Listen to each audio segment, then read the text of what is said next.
Hello, Syra. Hello, everyone. Today would be another episode of Science Talks where we discuss things about science. So, Syra, what are we going to talk about today?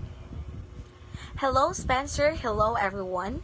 For this podcast, we are going to share our thoughts and understanding about the topic rest energy, total energy, and the relativistic kinetic energy. Oh, okay. Sounds fun. As usual, ladies first. Okay, I will go first. Let's not waste any more time. What I understand about rest energy is that it is basically the energy of an object at rest, meaning it is the energy of an object that is not in motion. The rest energy of an object is the energy equivalent of a mass at rest if it is converted to pure energy. So we can say that rest energy is closely related to the mass of an object. This is the very definition of the famous equation E is equals to mc squared formulated by the also famous Albert Einstein himself. Is it is that right, Spencer? Yes, you are right that the rest energy is the energy of an object at rest, but we should remember that Einstein said that nothing is at absolute rest because every object is moving relative to another object. So E equals mc squared is not the formula for rest energy. The right one is to put subscripts on the energy and mass variables. So it would be read as E naught is equal to m naught times the speed of light squared. That is the formula for rest energy. So, Spencer, if there's no such thing as objects at rest, then why do we have to solve for rest energy? Solving for rest energy is definitely important because we need it to solve for the total energy of an object, which we will discuss in a few moments. Moreover, just knowing the rest energy of an object is really fascinating, or you could say mind-blowing. Say for example, we have an apple, okay? An apple that is 0.12 kilograms, and if we apply the formula for rest energy, we would find out that the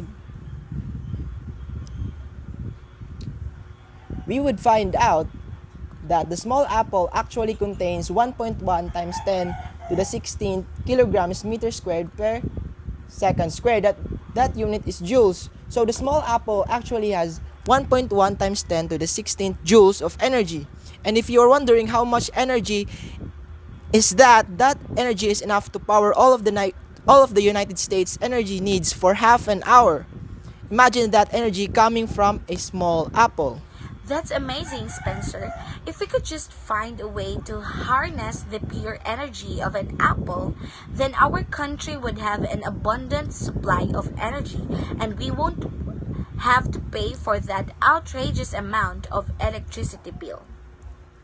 Yes, if it's only that easy. Looking at the formula, we know that in order to liberate the pure energy of an object, we must first annihilate the object or make it cease to exist.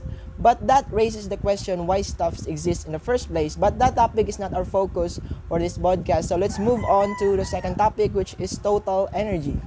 So as I've said, we need the rest energy of an object to find its total energy. The total energy of an object is the rest energy plus its kinetic energy.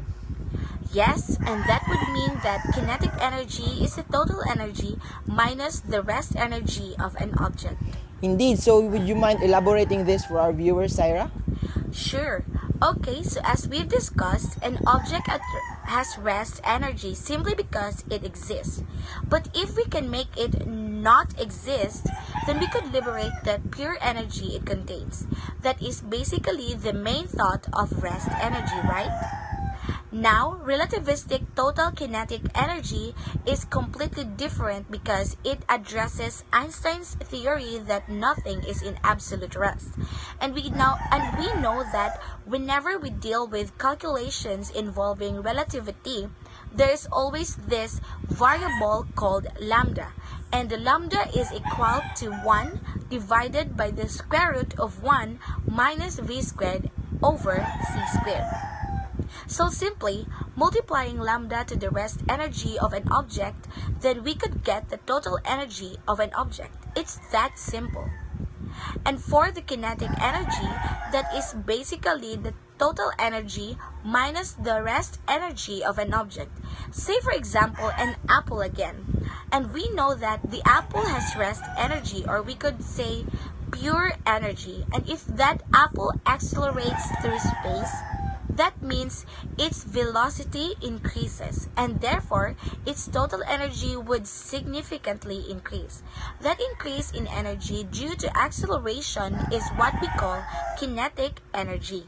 And to find the kinetic energy, we could simply subtract that increased energy to the energy when it was at rest. Well, that was indeed easy to understand. Thank you for that wonderful explanation, Saira. I hope that our viewers had significant gains upon listening to our podcast. And to our dear viewers, if you want Saira and me to continue to discuss science-related topics, feel free to follow our official channel and don't be shy to put comments, to raise questions, and also suggest what topics we're going to VODCAST next. Thank you guys for watching. See you on our next podcast. Bye!